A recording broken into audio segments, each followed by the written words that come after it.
नमस्कार, जय हिंद दोस्तों। चलिए जानते हैं मध्य प्रदेश की हर जिले हर क्षेत्र की 50 फटाफट बड़ी खबरों को सिर्फ 10 मिनट में। लेकिन उससे पहले आप यह वीडियो किस जगह से देख रहे हैं हमें कमेंट में जरूर बताइए। इंदौर से हैदराबाद जाने वाली इंडिगो की उड़ान गुरुवार को निरस्त रही। बुधवार को भी विमान यह उड़ान निरस्त थी। इसके अलावा मुंबई जाने वाली उड़ान इंदौर नहीं आई। इससे नाराज यात्रियों ने मुंबई एयरपोर्ट पर हंगामा किया।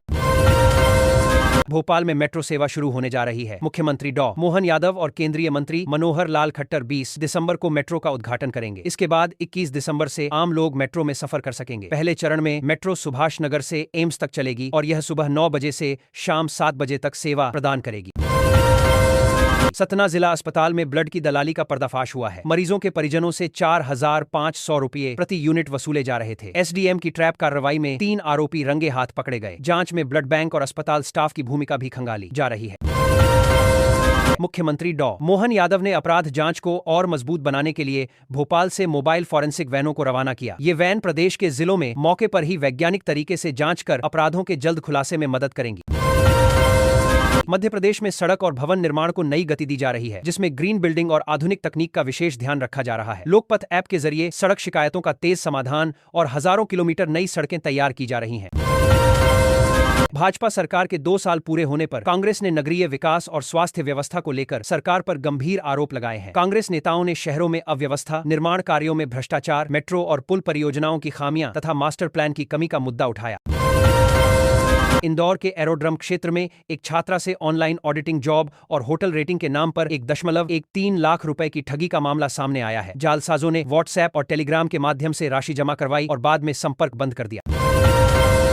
सत्संग परिसर में गुरुवार को मीडिया से शशि थरूर बात कर रहे थे। इस दौरान राजीव शुक्ला भी वहां आ गए। ऐसे में थरूर ने राजीव से कहा कि जनवरी में उत्तर भारत में मैच रखने के बजाय केरल में कराइए।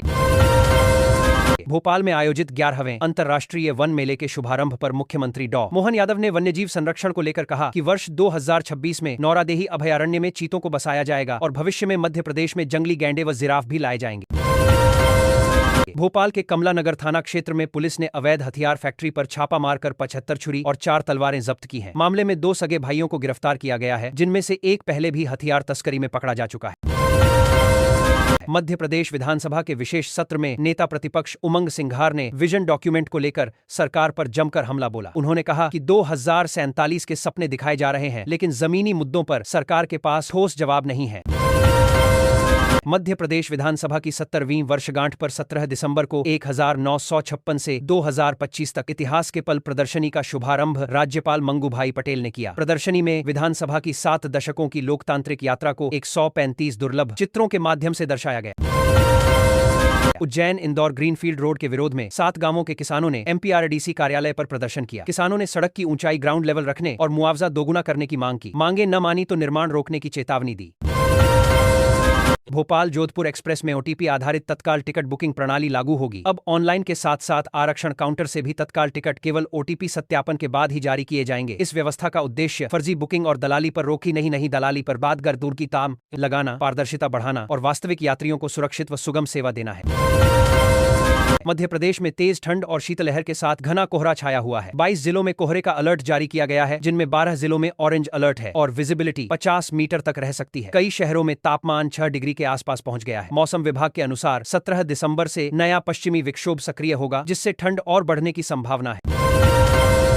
मनरेगा योजना का नाम बदले जाने के फैसले के खिलाफ कांग्रेस विधायक दल ने विधानसभा परिसर में महात्मा गांधी की प्रतिमा के सामने विरोध प्रदर्शन किया। कांग्रेस ने इसे गांधी विचारधारा और ग्रामीण मजदूरों के अधिकारों पर हमला बताया। बांग्लादेशी घुसपैठियों को देश से बाहर निकालने की मांग को लेकर जनहित पार्टी के अभियान में इंदौर के 60 लोग गुवाहाटी पहुंचे हैं। वहां वे राज्यपाल और मुख्यमंत्री को ज्ञापन सौंपेंगे। किसानों और स्थानीय संगठनों के व्यापक विरोध के बाद राज्य सरकार ने उज्जैन सिंहस्थ क्षेत्र के लिए लागू लैंड पुलिंग एक्ट को पूरी तरह निरस्त कर दिया। इसके साथ ही उज्जैन विकास प्राधिकरण की नगर विकास योजनाएं 8 से 11 भी रद्द कर दी गई। धामनोद पुलिस ने मादक पदार्थ तस्करी के खिलाफ कार्रवाई करते हुए पप्पू सेमलिया नामक युवक को गिरफ्तार किया। उसके पास से 10.4 किलो अवैध गांजा और एक स्प्लेंडर मोटरसाइकिल जब्त की गई। जब्त सामग्री की कीमत करीब 3 लाख रुपए आंकी गई है। आरोपी पर एनडीपीएस एक्ट के तहत मामला दर्ज किया गया है। इंदौर के ऑलराउंडर वेंकटेश अय्यर को आईपीएल 2026 की नीलामी में रॉयल चैलेंजर्स बैंगलोर आरसीबी ने 7 करोड़ रुपए में खरीदा है। आरसीबी के कप्तान भी इंदौर के ही रजत पाटीदार हैं। मध्य प्रदेश में स्वास्थ्य सेवाओं और चिकित्सा शिक्षा में तेजी से विस्तार किया जा रहा है। डिप्टी सीएम राजेंद्र शुक्ला ने 2 साल के कार्यकाल में हुई उपलब्धियां और नए मेडिकल कॉलेजों के बारे में जानकारी दी। इंदौर से प्रमुख शहरों की उड़ानें निरस्त होने और विलंब से उड़ान भरने का सिलसिला मंगलवार को भी जारी रहा। कुल मिलाकर दिन भर में इंदौर आने 9 निरस्त रहीं, जिनमें दिल्ली, हैदराबाद, बेंगलुरु और गोवा की उड़ानें शामिल थीं। खजुराहो में 11वें अंतर्राष्ट्रीय फिल्म महोत्सव का शुभारंभ अभिनेता अनुपम खेर ने किया। 7 दिवसीय उत्सव 22 दिसंबर तक चलेगा। अनुपम खेर ने जनता को असली हीरो बताया और अपनी फिल्म तन्वी द ग्रेट के टैक्स फ्री होने की जानकारी दी। इंदौर की विशेष सीबीआई अदालत ने व्यापम घोटाले से जुड़े एक अहम मामले में फैसला सुनाया है। अदालत ने पटवारी भर्ती परीक्षा 2008 में फर्जीवाड़ा करने के दोषी पाए गए 10 आरोपियों को 5-5 साल के सश्रम कारावास की सजा सुनाई है। भोपाल के 12 number multi housing for all project में देरी को लेकर हितग्राहियों में नाराजगी है। निरीक्षण के दौरान महापौर मालती राय को लोगों के गुस्से का सामना करना पड़ा। महापौर ने रेरा अनुमति में देरी को वजह बताते हुए मई 2026 तक सभी आवास देने का भरोसा दिलाया। मध्य प्रदेश में नीट पीजी काउंसलिंग के राउंड 2 की प्रक्रिया शुरू हो गई है। उम्मीदवार 17 दिसंबर तक रजिस्ट्रेशन कर सकते हैं। यहां जानें इससे संबंधित सभी जानकारी विस्तार से। केंद्रीय कृषि मंत्री शिवराज सिंह चौहान ने सीहोर में समीक्षा बैठक में निर्देश दिए कि खाद बीज वितरण सरल, सुगम, पारदर्शी हो, कालाबाजारी पर कार्रवाई हो और किसी किसान को बीमा लाभ से वंचित नहीं रहना चाहिए।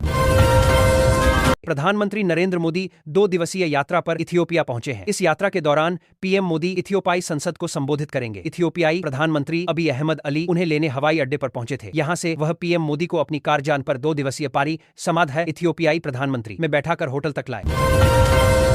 वित्त मंत्री निर्मला सीतारमण ने लोकसभा में सबका बीमा सबकी रक्षा विधेयक 2025 पेश किया। जानिए कैसे। 1 टाइम या कंपोजिट लाइसेंसेस और एक 100% एफडीआई से बदलेगा भारत का बीमा सेक्टर और आम आदमी को इससे क्या होगा फायदा। इंदौर से हैदराबाद जाने वाली इंडिगो की उड़ान गुरुवार को निरस्त रही। बुधवार को भी विमान यह उड़ान निरस्त थी। इसके अलावा मुंबई जाने वाली उड़ान इंदौर नहीं आई। इससे नाराज यात्रियों ने मुंबई एयरपोर्ट पर हंगामा किया। भोपाल में मेट्रो सेवा शुरू होने जा रही है। मुख्यमंत्री डॉ. मोहन यादव और केंद्रीय मंत्री मनोहर लाल खट्टर 20 दिसंबर को मेट्रो का उद्घाटन करेंगे। इसके बाद 21 दिसंबर से आम लोग मेट्रो में सफर कर सकेंगे। पहले चरण में मेट्रो सुभाष नगर से एम्स तक चलेगी और यह सुबह 9 बजे से शाम 7 बजे तक सेवा प्रदान करेगी। सतना जिला अस्पताल में ब्लड की दलाली का पर्दाफाश हुआ है। मरीजों के परिजनों से 4,500 रुपये प्रति यूनिट वसूले जा रहे थे। एसडीएम की ट्रैप कार्रवाई में 3 आरोपी रंगे हाथ पकड़े गए। जांच में ब्लड बैंक और अस्पताल स्टाफ की भूमिका भी खंगाली जा रही है। मुख्यमंत्री डॉ. मोहन यादव ने अपराध जांच को और मजबूत बनाने के लिए भोपाल से मोबाइल फॉरेंसिक वैनों को रवाना किया। ये वैन प्रदेश के जिलों में मौके पर ही वैज्ञानिक तरीके से जांच कर अपराधों के जल्द खुलासे में मदद करेंगी।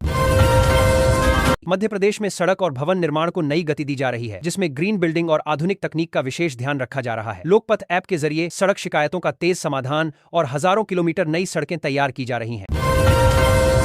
भाजपा सरकार के 2 साल पूरे होने पर कांग्रेस ने नगरीय विकास और स्वास्थ्य व्यवस्था को लेकर सरकार पर गंभीर आरोप लगाए हैं। कांग्रेस नेताओं ने शहरों में अव्यवस्था, निर्माण कार्यों में भ्रष्टाचार, मेट्रो और पुल परियोजनाओं की खामियां तथा मास्टर प्लान की कमी का मुद्दा उठाया।